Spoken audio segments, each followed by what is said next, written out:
everyone, how you doing? So I'm sure you're wondering, who is this beauty with me today? My dear friend, my sister, she's my aburu and I'm my egbon. If you're in Nigeria, you know what that means. Basically, in the Yorubas in Nigeria, they'll say the egbon means like the older, aburu means like the youngest. My younger sister. I've got so many younger sisters. And today we're going to share her story with us.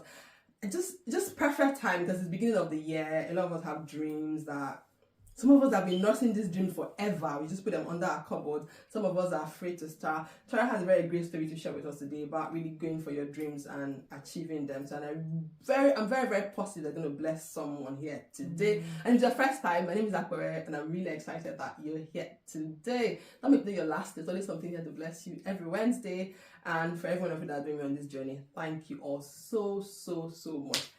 And what's your name, beautiful lady? My name is Motunrayo Akinboye, but you can call me Motun for short. Good.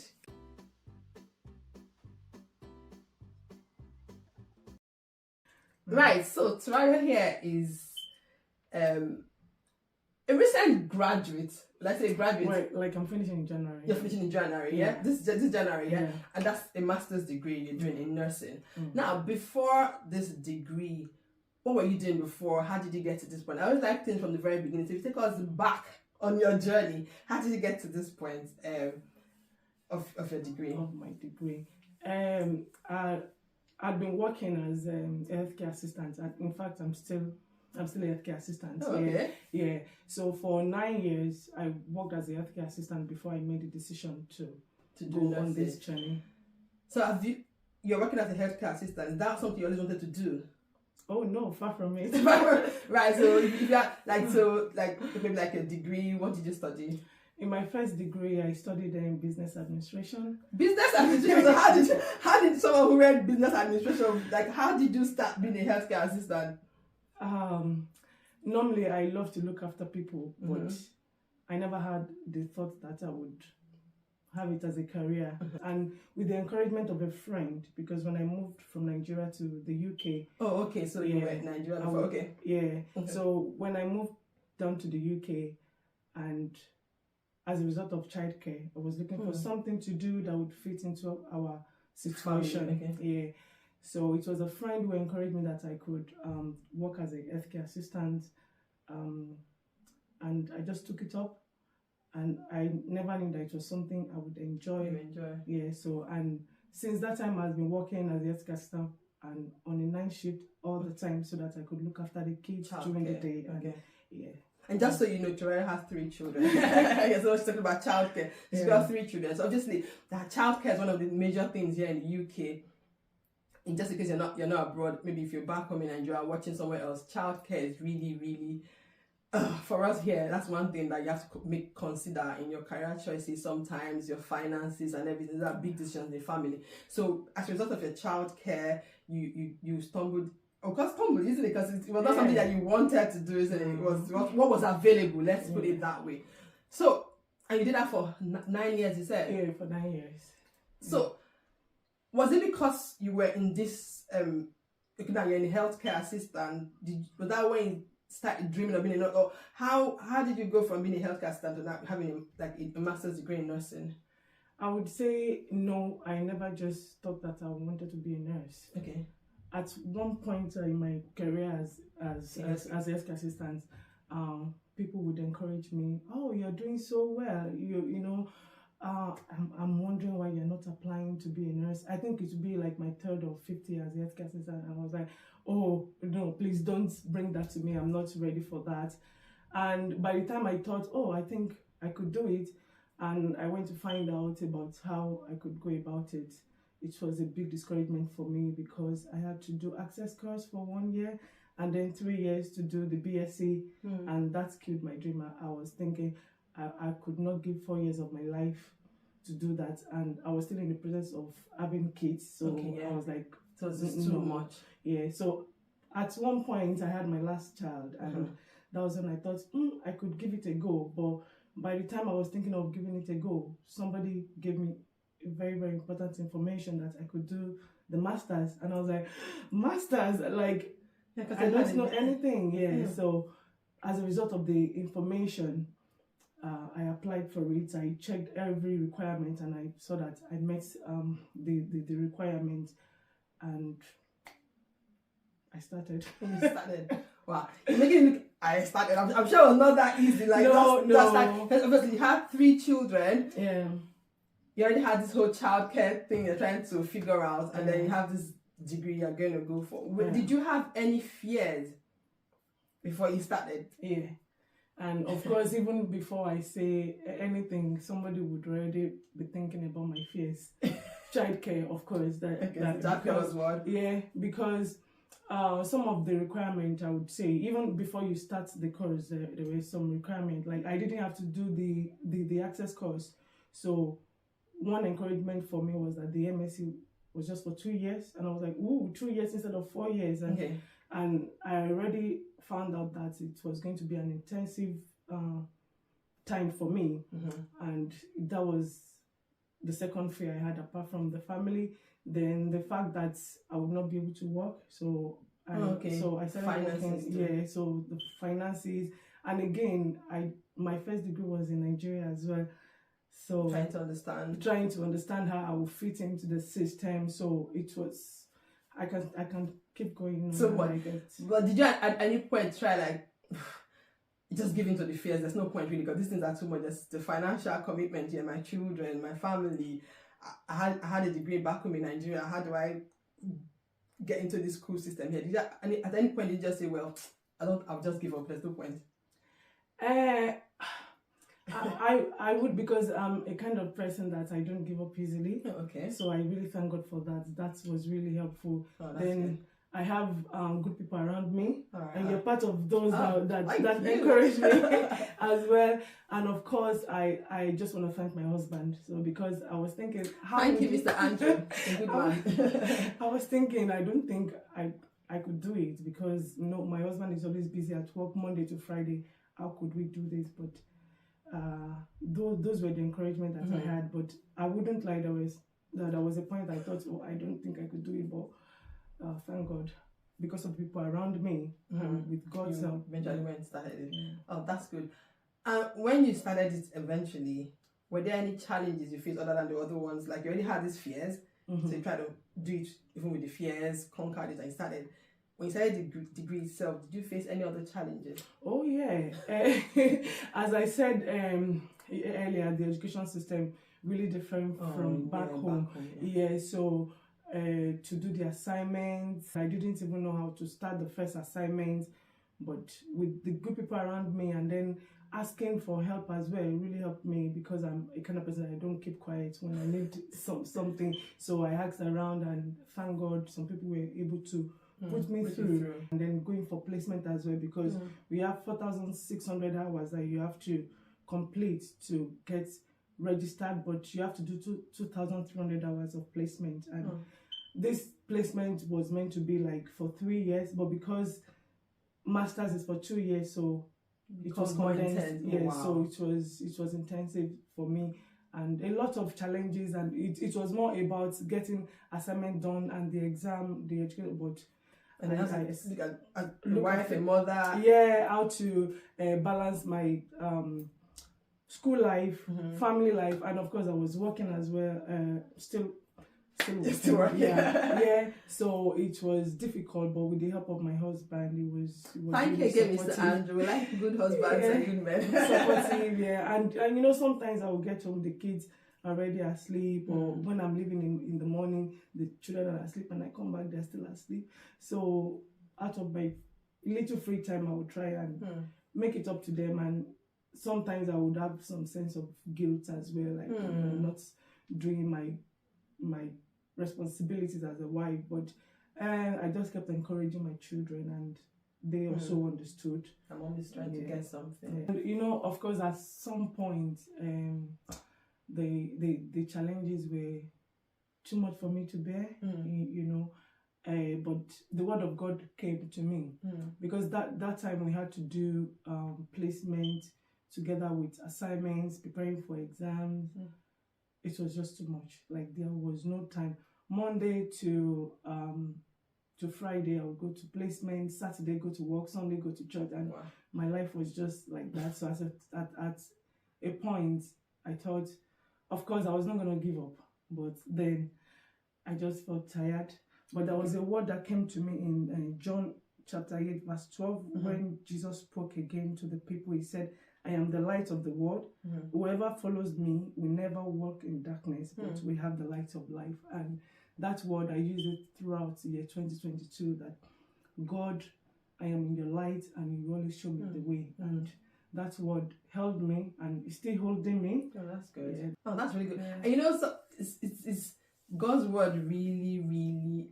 When I say God's word is life, it's life, because it really, really gives you. It helps us in dark situations. Like I like when you said there's light. When there's light, darkness cannot comprehend. So every other thing we face in like darkness, but when God's light really shines on His children, it gives you wisdom on how to deal with that, give you the strength. Because without God's strength and His grace, we're really nothing, you know. And so it's that's really, I'm really encouraged by that. So thanks for sharing that. Right. So now you're in this course. You're finishing this January, isn't it?